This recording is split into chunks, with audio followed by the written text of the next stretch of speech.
పువ్వుల్లో దాగున్న పళ్ళెంతో అతిశయం, ఆ సీతాకోక చిలక ఒళ్ళెంతో అతిశయం, వేణువులో గాలి సంగీతాలే అతిశయం, గురువెవ్వరు లేని కోయిల పాటే అతిశయం, అతిశయమే అచ్చెరు వందే నీవేనా అతిశయం, గిరులు ఈ తరులు ఏ ఝరులు లేనప్పుడు ముందున్న ప్రేమేగా అతిశయం.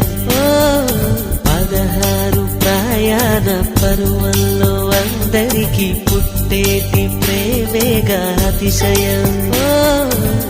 పువ్వుల్లో దాగున్న పళ్ళెంతో అతిశయం, ఆ సీతాకోక చిలక ఒళ్ళెంతో అతిశయం,